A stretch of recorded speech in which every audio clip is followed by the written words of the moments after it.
I want to say happy new year to you all. I'm actually recording in progress. Let's continue without you. I'm not really sure what to leave. Okay. Not sure if this is working. So if you're live with me on YouTube, I'm trying to obviously I'm trying this other platform. So I'm got to get better at this. And I'm forcing myself to learn something new because forcing myself to learn something new encourages me to grow, learn, and actually um, find excitement. Just trying to see what's out there. What are my limitations? How can I actually improve? Um, by doing so. And if I don't continue to push myself and push the boundaries, how am I expected to ask you to get out your comfort zone and ask you to try something different if I'm not willing to do that? And that is something that has been true with this show is that I've been always trying to push the boundaries, trying out new things, seeing what's comparable out there. And I get the feedback from a lot of you all that you do enjoy that. And sometimes it might be a delayed thing because you're not ready to try something yet. But this is why we do what we do. And I'm actually taking a sip of a drink, trying to get warmed up for this show. Y'all know what it is. But today, what we'll be doing is actually sharing. Um, we'll be going over pretty much talking about your retirement. And I think that's something that we haven't talked about in a while, and that's one of the things I want to start continuously doing. Maybe every quarter, I might bring this topic back up, but I think it's something that we all should take a look into because this is something that we need to start worrying about because they don't talk about this enough in school. I'll say they might talk about it from time to time, depending on your school, but this is something that we haven't talked about in a while, which is really your retirement story. So, you know, hey, thank you so much for coming through. Greatly appreciate you in the comments. And let's see, the Conscious Business Services. Thank you so much. Um, I'm drawing a blank on the name. I see the face. I know the stuff. Can you say your name one more time? I do apologize. Yes. So one of the cool things about doing your retirement story is that a lot of us don't know how to even formulate a story. Like, what do we tell ourselves? What are the things that we feel like doing? But in order for us to get there, we really need to think about what is it that we want to do in our lives? How do we see ourselves in the future? Do we give ourselves an alternative name? Do you give your future self a name? I know Tiffany Aliche, who is the author of because she has a couple books here. She is the author of Get Good with Money and also Made Whole. So, Get Good with Money is one of her books that is actually made into a Netflix series. And in that book, she does talk about her future self as a whole nother person. Give it a persona, give your future self a name. Yes, you could probably say, like for me, I might call my older self, hey, Big Anthony, you know what I'm saying? Like, make it feel like, yeah, I'm grand. Like, this is what I did. I did some great stuff in my past to kind of get me here. So I was like, all right, matter of fact, I wouldn't call myself Big Anthony. I call it Grand Anthony because, why not go big, go home, right? So I'll be like, Grand Anthony, how we living up there? When you look back at this particular episode talking about retirement, do you feel as though you fulfilled your duties as a person to reaching your goals? I'm gonna put this out there now for let's see what, give myself about another 8 years, maybe 10 years. I'm looking to be retired. Hopefully, let's make this happen. So 8 to 10 years, what is my future going to look like? And that's one of the things that I want to kind of talk about today. It's like I'm gonna talk about myself, but put yourself in my shoes as we go through this story. Now, I know I would say about 47% that listen to this show are women, and I'm gonna leave this quote here so you can come back and reference it. It says, "I truly believe that women should be financially independent from their men. And let's face it, money gives men the power to run the show. It gives men the power to define value. They define what's sexy, and men define what's feminine. It's ridiculous." Now, that quote came from Beyonce, who is an American singer and actress. So I want to say that that is something that I want you to think about when it comes to your finances. Yes, you should have your own finances. If you're married right now, you don't even know what's going on. I think it's a time to have that lovely conversation that's been long overdue, especially if you're in a relationship. Thank you so much, Charlene, for for bringing that up. Um, this is something that we have to make sure that we are keeping in charge and staying abreast of what is going on in our lives. We need to start thinking about taking control of what our future is, because if you don't do it, nobody else will. If you don't believe in your dreams, somebody else will dream for you, or you will complete somebody else's dream. And what I mean by that is, if you're dreaming, saying that you want to be a millionaire, you want to have this lavish life, what do your future looks like? And if you're not actually putting any action today to kind of reach that particular goal, then somebody else is telling you, "Hey, I need you to do this," or "Hey, can you do this for me? Hey, can you show up for this?" When you have your own time, you have your own money, and this is what is giving you the power to say no and the power to say yes, because you're going to say yes to something else if you're saying no to everything else. So I want you to start setting those boundaries and start thinking about, what do you want your future to look like? Now, the reason why I call this episode the retirement story, your retirement story, is because Vanguard has a really awesome little story that you can go and actually check it out yourself. For those of you who are listening to the audio, it is investor.vanguard.com/tools hyphen calculators / retirement hyphen income hyphen calculator. Now, for those of you who are actually watching this, y'all can actually see this right here on YouTube. I'll go ahead on and put the link in there. And let's go ahead on and share the screen so that you can actually see, and we'll walk through our story together. So on the screen, you will see your retirement story. And this shows up, and I'm just going to read the blank information here. For those of you who are listening to audio, and if you're driving, please continue to drive safely. But for those of you who are just listening and passing, let's go ahead on and fill in these blanks. And it's almost like a Mad Lib, shall you say. All right, so I'm gonna read the story. It says, "I'm insert your age, years old, and I plan to retire at age, put in your age.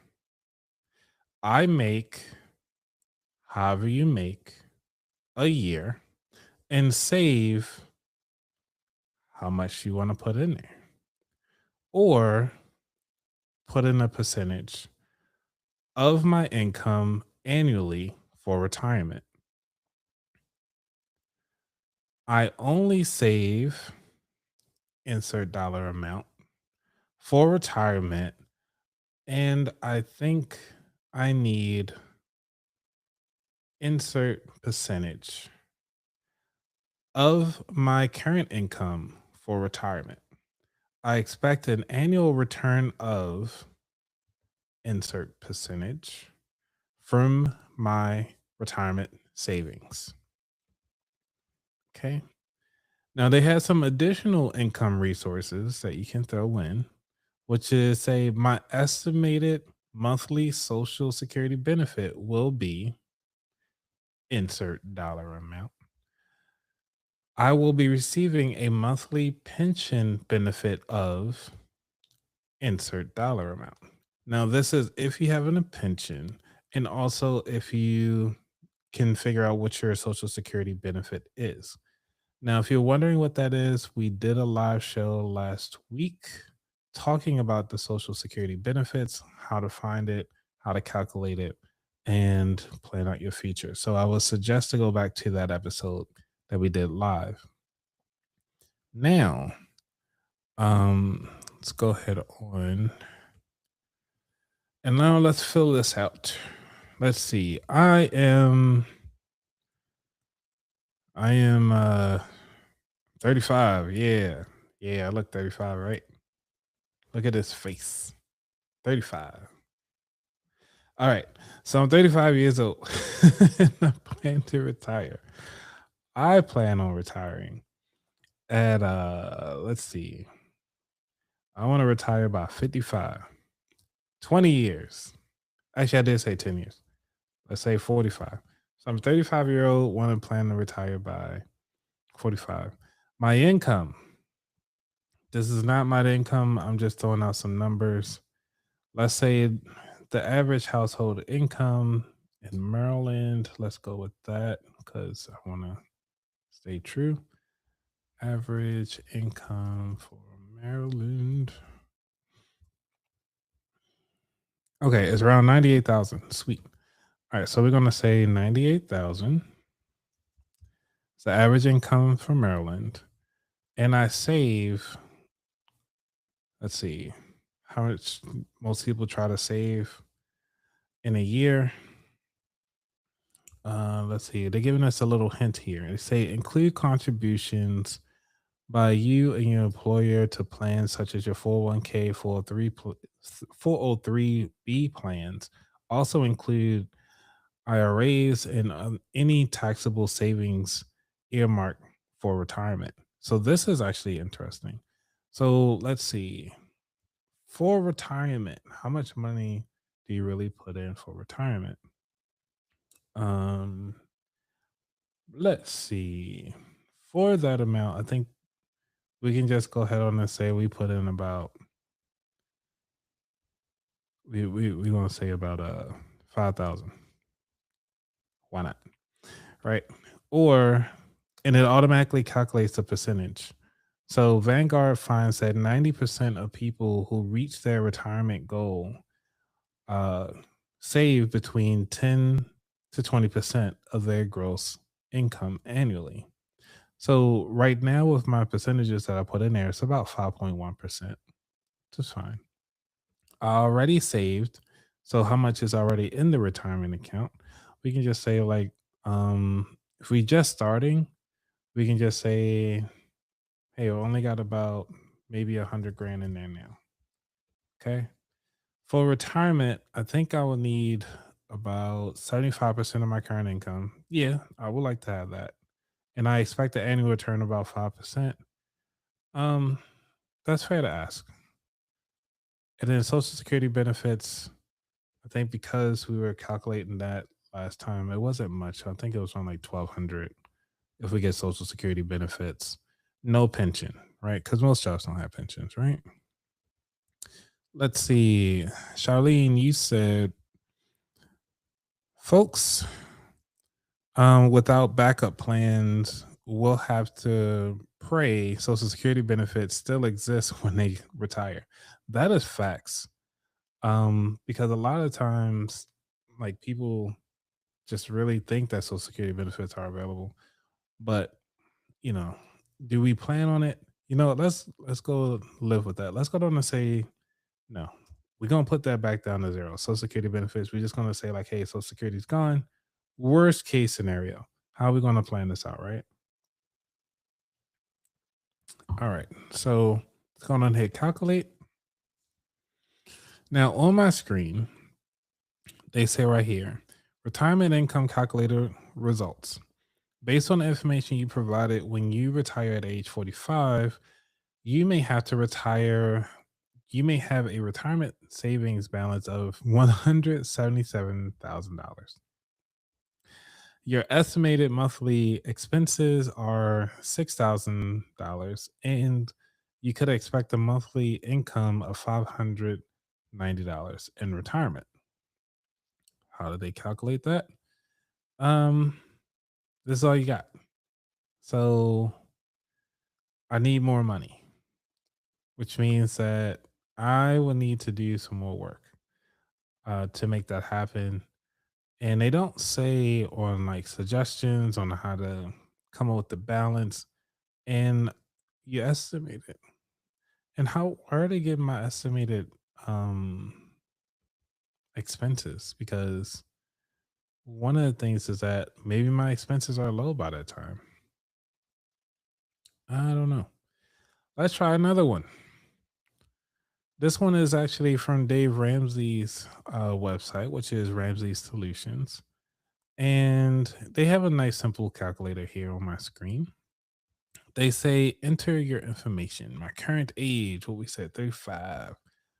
Um, let me go back with Vanguard because I wanna go back and try to keep it the same so we can see that 67, right? Because that's the going age. That's what most people shoot for. Let's see, calculate. It didn't change much. I still had to do some work. So with Vanguard, I went on and just changed the retirement age to 67. They were just saying that my balance will be 408 and my monthly expenses will be about 6,000 some change still.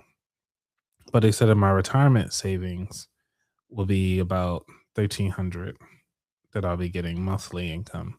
So I still have to make up the difference with another 5 grand. Um, so let's go down and try this Dave Ramsey's retirement. How much money do you currently have in your investments? I said 100. Um, how much do you contribute monthly, which is different?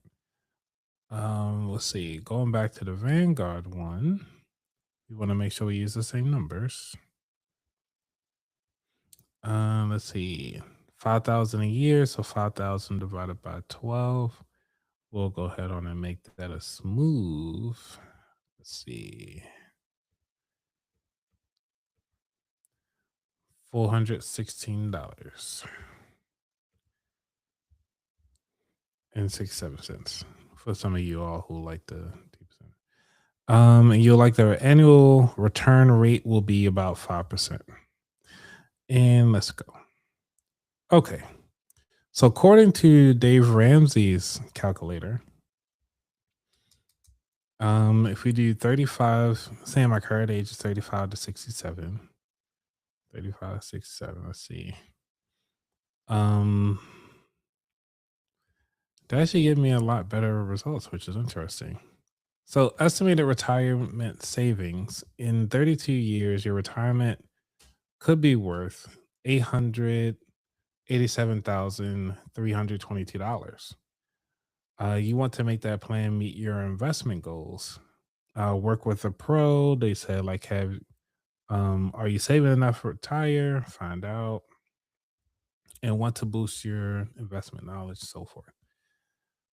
But looking at this, if your initial balance is 100K with 11% of total, it can get all the way up to 600 some change with growth, with continuing contributions of another 160,000 over, let's see, over that time period, over in 32 years. So, you know, I really think there could be some new stuff here. And that's interesting. So let's see. Let's go to the comments. Say with all that benefit, feels like it's best to plan like you won't you won't be there. I know, right? Like you're sitting here planning all this stuff, and it just seems as though the road is so far ahead. Now, considering they don't have on here how much like ways that you can actually increase your income. So keep in mind this is for educational purposes only. They don't talk about if you're going to get a new job or switch jobs. They don't talk about if your income increases. What are the percentages rates? What are the percentage rates that you will be able to contribute? They don't consider your lifestyle expenses, meaning food, elderly care.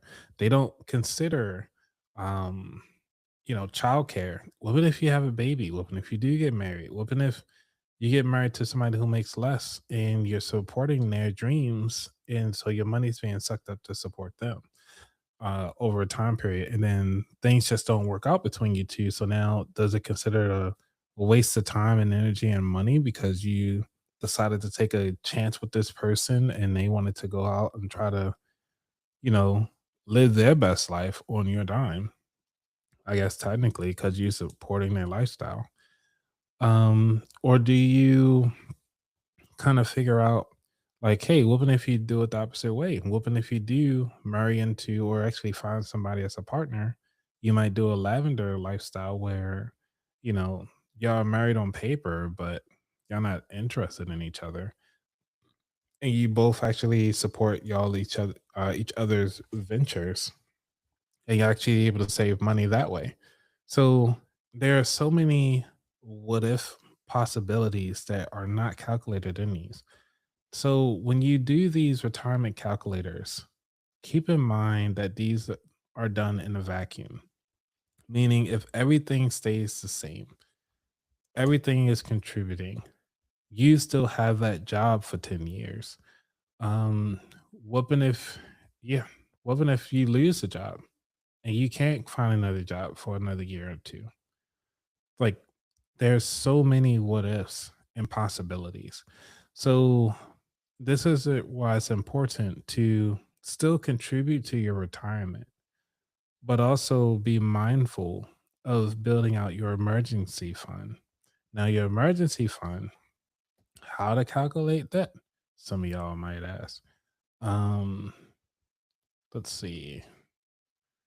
I think I know Dave Ramsey usually have like a emergency fund calculator. If he doesn't, I'll be surprised. Look like I don't see one in here. So emergency, paging Dr. Pete.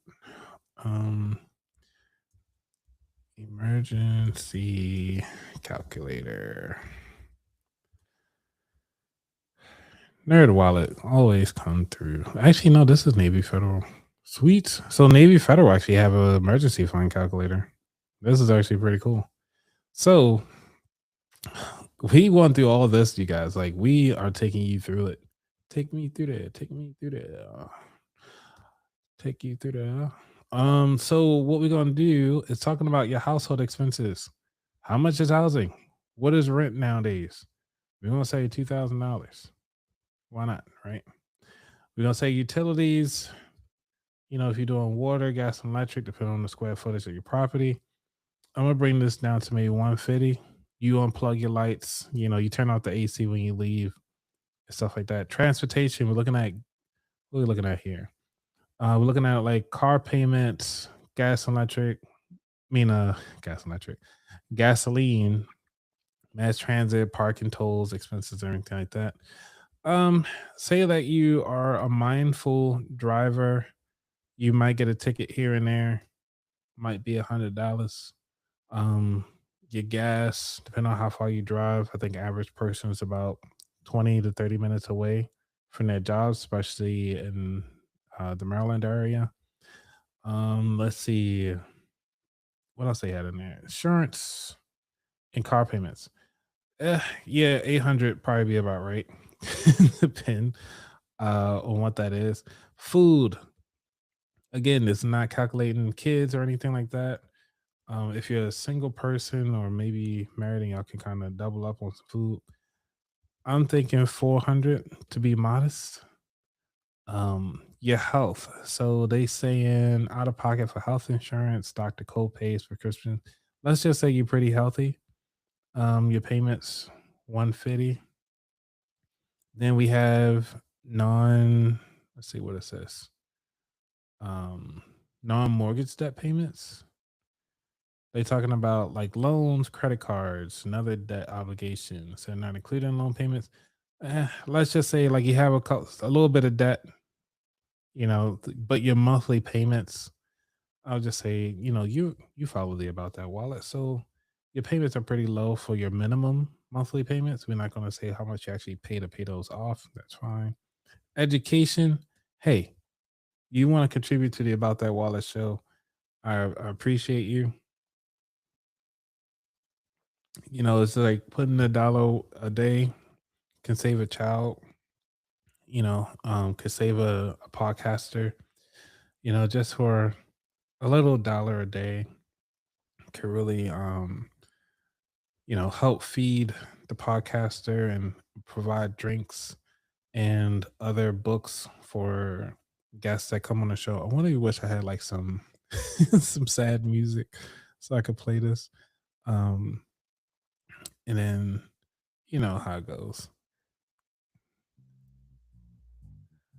So we can play on with the you know I need to get some somber music on there. All right, child support alimony. We don't do that around here, but and other expenses. So maybe you got your Netflix, your Amazon Prime and so forth. So you throw all that together, you might be paying about say well $50 a month, right? Okay. We ain't gonna worry about the income and savings. So with that being said, oh my gosh. Okay, they saying you should set aside about $11,500. $550 for emergencies. By saving $150 of your 280 available monthly cash, you should reach your emergency fund goal in 77 months. So 77 months is about what, 6 years? 6.5 years. You should be able to have your fully fund emergency. Um, and if you can fast track that, great. But however, this is just an estimator. Again, these are done in a vacuum. So I highly recommend to check this one out. This is by navyfederal.org slash making sense slash tools slash emergency hyphen fund hyphen calculator dot html. Now, this particular website is really good. So you're looking at your emergency fund growth. Let's see, available monthly cash doesn't look too sexy. Um, and then they say on like your growth schedule that you can actually check out. Oh, they actually got like a nice little table that you can actually download and make sure you keep pace with everything. So, if you just put in there $150, they're not even calculating that you're actually earning interest. So the cool thing about it though, if you put this money inside a high yield savings account, you can actually start earning some interest on this money instead of letting it sit there in the bank with 0.01%. So these are some of the ways to kind of help you build up your emergency fund. And once you get down to, they say a fully funded emergency fund, they're looking at about 11,000 to have available for your emergencies. Now, granted, sometimes you can look at it. Dave Ramsey always say like, "Hey, let's go down and get your first 1,000." You're looking at about 7 months to get your first 1,000, right? So it's not even a full year. You can get $1,000 saved within that first year, and then just kind of build upon it. And they're looking at it by the first year, you should have about 2,000. Now, if you want to break this down further, right? This is the reason why I like calculators. So if we take, let's see, clear this out. We take $150, divide that by 4, because that'll be each week. You're looking at about $37.50. But say you get paid bi-weekly. So you take 150, divide that by, whoops, divide that by 2, which is $75. If you can put away $75 to into your account each paycheck, you can actually reach a goal per month to go ahead on and start calculating your retirement account, and start fully funding that. Now, however, remember I kept this is in a vacuum. So do not expect this to be something that you will see, um that you will actually experience. Sometimes you might be able to, like, you can shoot for 150. But say you got $100 in 1 month, or you're able to get $75 in there because emergencies come up or things that you didn't expect came up out of nowhere, like an emergency, or you had to take a trip to whatever. You didn't you also have vacation thrown in there. Are you still saving while you're going on vacation?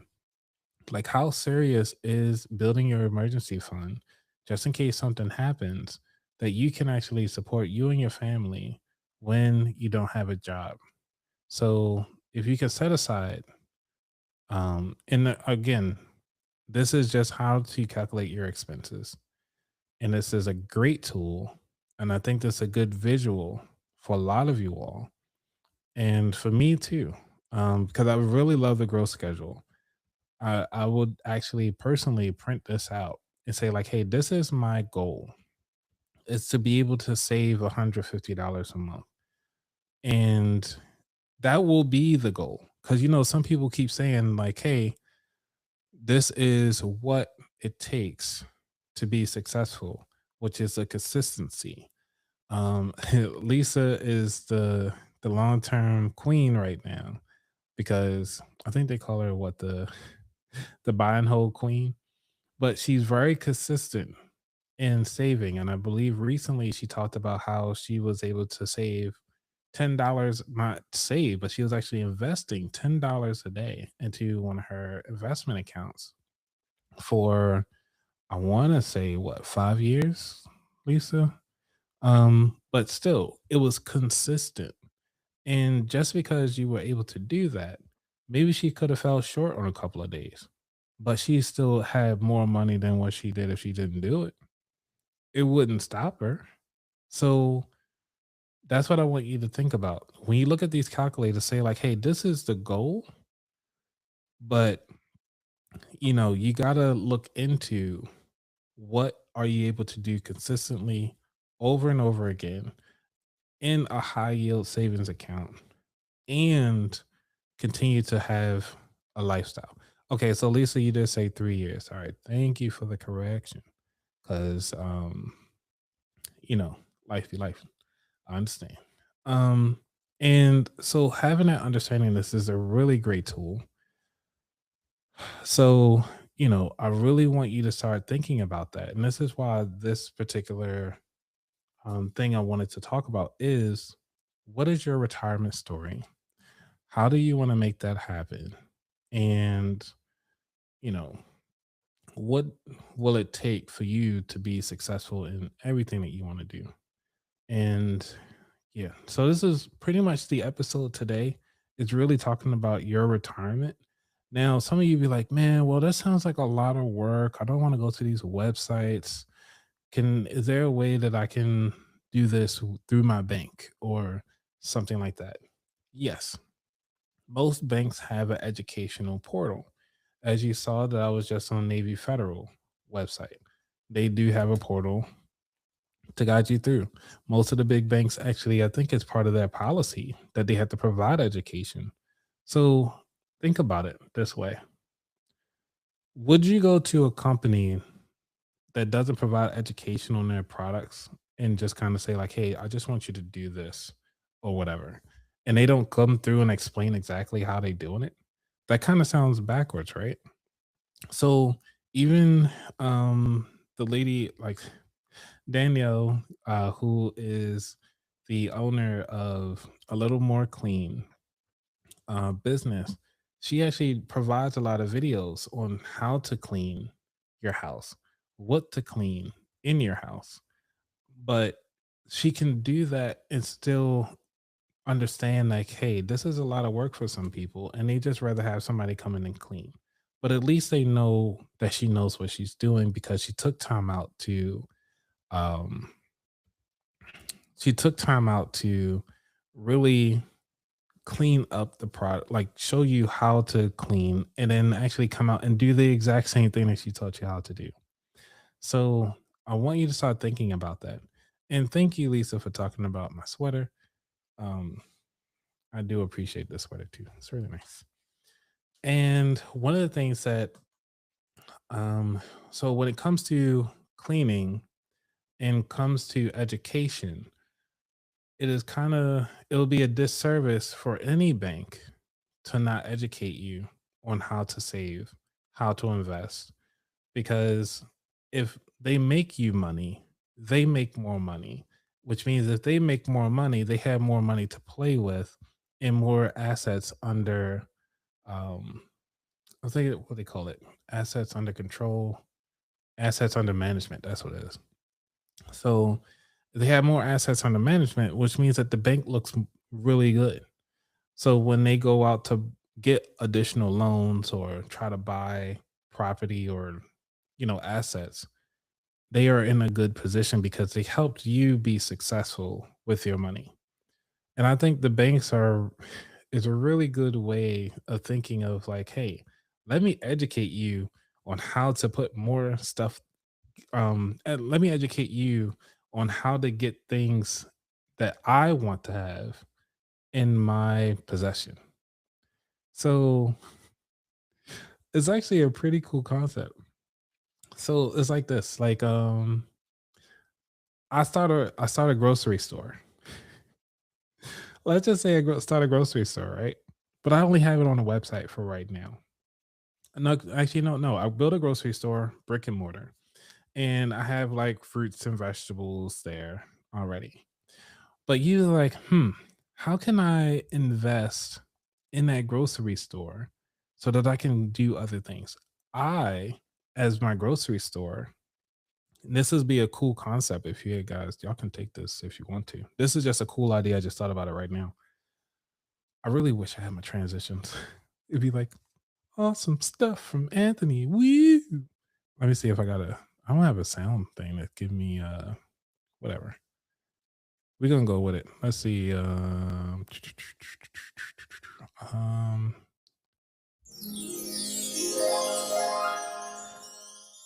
Welcome to Anthony's Thoughts. So what we're gonna think about is starting a grocery store. That would be really cool. Okay. So I like to use ChatGPT on certain things. I run out of memory, but whatever. So let's see if I can share my screen. We're gonna do this right quick. I'm gonna share y'all my back end. So I'm gonna ask it because I want to start a grocery store where I teach people how to um what I'm gonna do, what I'm gonna do, what I'm gonna do. I'm gonna teach people how to grow their own groceries so that they can keep my shelves stocked. Um, is this a good business model? Has anyone else done this? And who would be my competition? And what am I missing? Um, missing. The goal is to keep the shelves stocked so that I don't have to buy more groceries, and the proceeds from from the sale will go back to the um, people who sent me their harvest. My main job is to teach people how to grow um, fruits and vegetables. Ha, yeah, like I said, vegetables. Uh, or vegetables, fruits and vegetables to yield a an awesome harvest. Say act as a business strategist. Strategist. Strategist. Okay. So the reason why I'm doing it this way is because technically we're going to just start a business. I just thought about this idea, and practically you can take this prompt and, you know, have at it. So let's see what it say. Because the reason why I think this will be awesome, because why chat gotta do me like that though? Y'all see this? You see this disrespect? Like, I'm up here thinking I'm doing an awesome job, but is this a good business model? As stated, no. Hmm. With adjustments, it can be a strong hybrid, cooperative, and educational and retail model. Interesting. So the core idea is not a traditional grocery store. It's closer to a producer-owned cooperative, a community-supported food system, a skills-based supply chain. The biggest issue isn't demand, it's execution, regulation, incentives, and consistency. So going back to consistency, all right. So give me a lot of other stuff. One of the things is that I'm gonna say, oh geez, wow, there's a lot of stuff. Okay. Oh, they can do a 90-day test, help pricing, legal friendly structure, map ties, and podcast audience. Well, because obviously I'm using my chat GPT, so it's really going to talk about it's always going to bring my audience into play.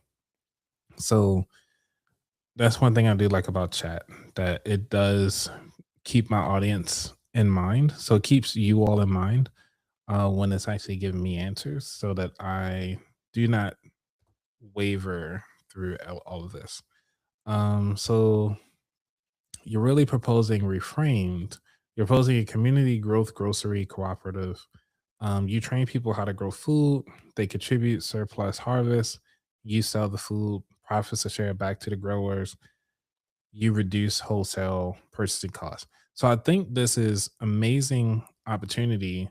Like I said, this is just an idea. The model can work if you start thinking like a grocery store owner and start thinking like a cooperative operator and educator. Now that see, this is the reason why I like AI, because if I was talking to somebody else, he was like, "Oh yeah, this sounds pretty cool," but you know, if we shift the mindset a little bit, it can actually work, which I think it might got something here. Has anyone else done this? Yes, but no. Uh, yes, but no one does it exactly the way you're describing, which is both a risk and opportunity. So this is the reason why I'm thinking about this could actually work. I'm not sure if you ever heard of food co-ops.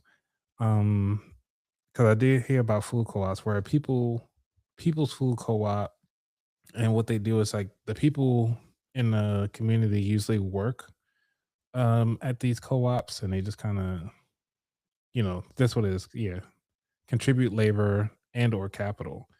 The member gets discounts and dividends. So that's all. So if you're a member of that particular company, that's what you get. They don't train members to grow food, but they do rely on member participation. So this will be interesting model if I could actually find a way to kind of contribute some dollars to people's hands. So they call it the CSAs, which is the community support agriculture. Customers prepay farmers. Ooh, I never thought about that. So it's almost like a monthly subscription to a farm, and then you receive seasonal produce. So I'm not sure if you ever got those farm to table type companies where they actually mail you a box of random fruits and vegetables because you pay like a monthly fee and like some beat up box sometimes. I've done it. I think I only did like once or twice just to kind of see what they provide. It was really just for the ugly fruit and vegetables, kind of like just because they grow a little lopsided or something like that. It's still a carrot. It's still a sweet potato. Eh, it works, right? So that's something to think about. Urban farming collectives. So Detroit Black Community Food Service, hold up, Food Security Network. Man, this drink is hidden. Sorry, you guys. Uh, Growing Power, which is Milwaukee, now defunct but influential. So the difference is that they grow centrally, distributed, but not distributed across households. Now that's interesting.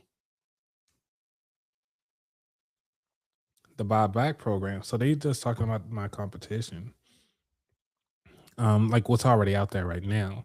Usually nonprofit, grant funded, and not retail facing.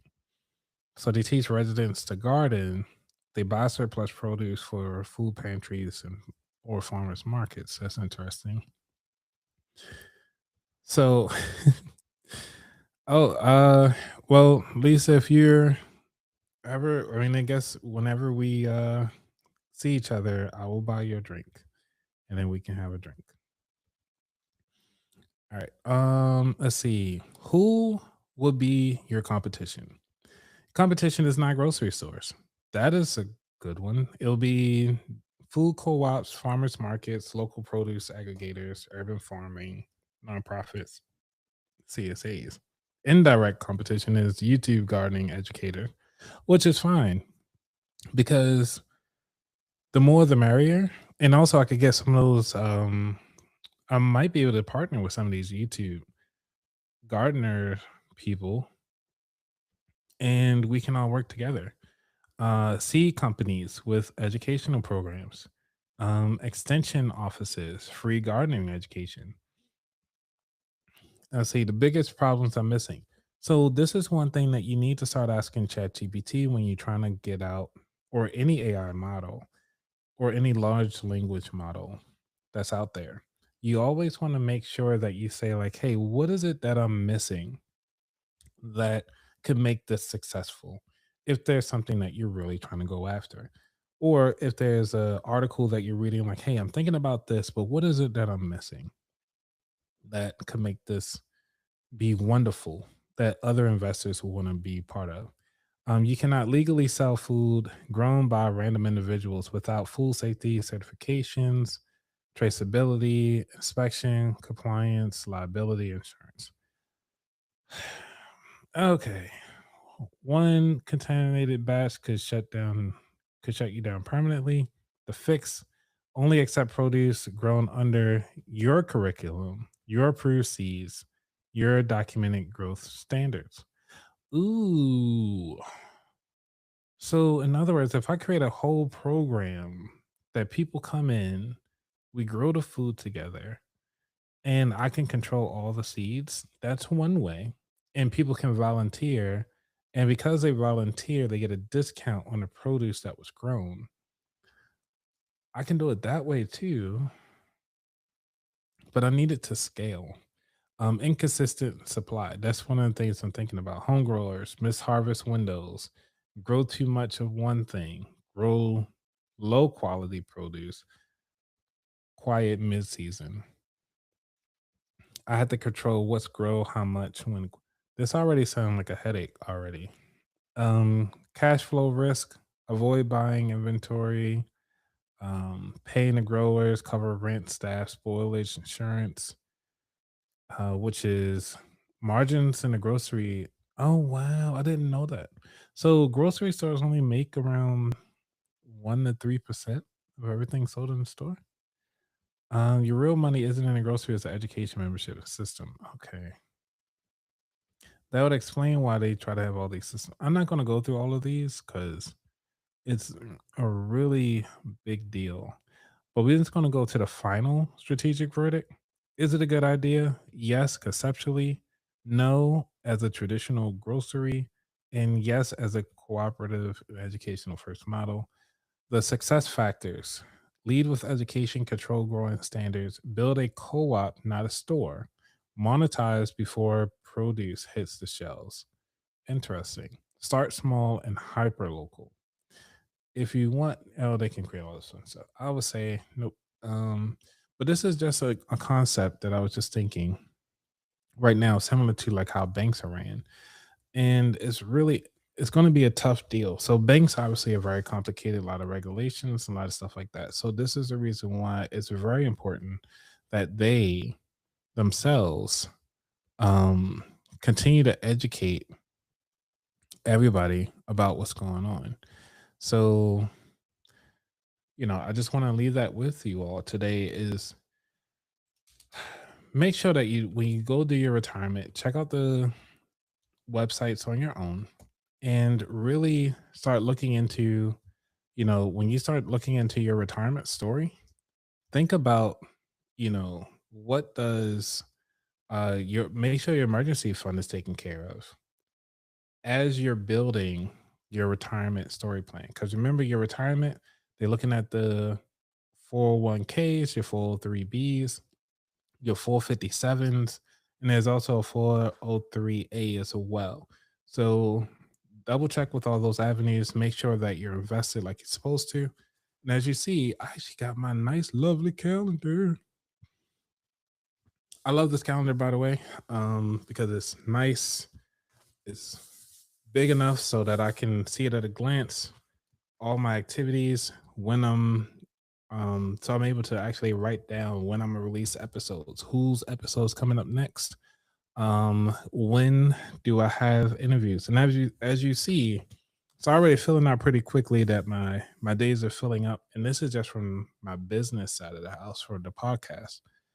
Then I have my own personal calendar, whole nother story. So my days fill up quickly.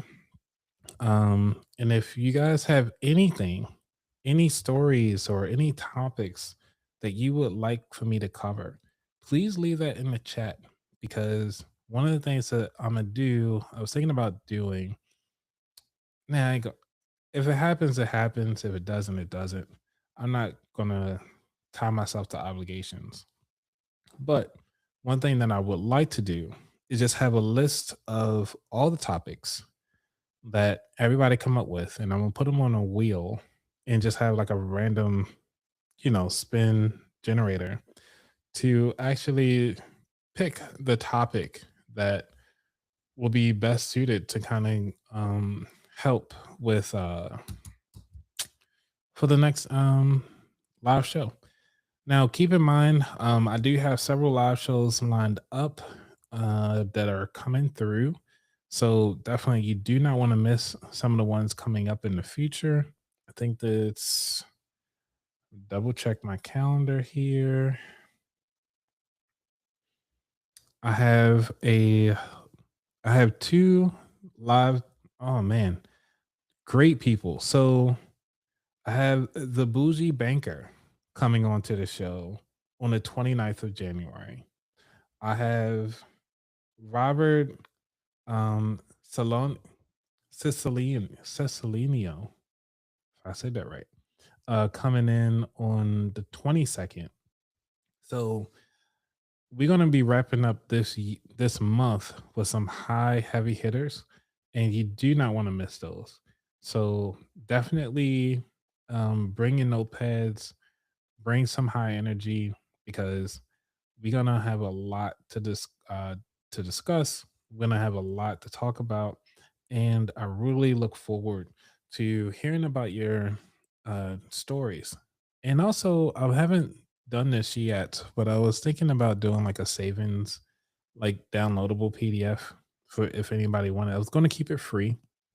I don't want to charge you off or anything because there's a lot of free stuff out there already, and I want my free stuff to be way better than the paid stuff that you get out there. So stay locked in. I have a lot of stuff coming this year, and man, this it's going to be a. I think I'm gonna go full throttle this year. So stay tuned, stay locked in. I hope to hear from you all. Y'all be safe. I'm out. Peace. And I don't have outro music with this particular platform, so I think it just ends. All right. Y'all be safe. Mute. Peace. And end session.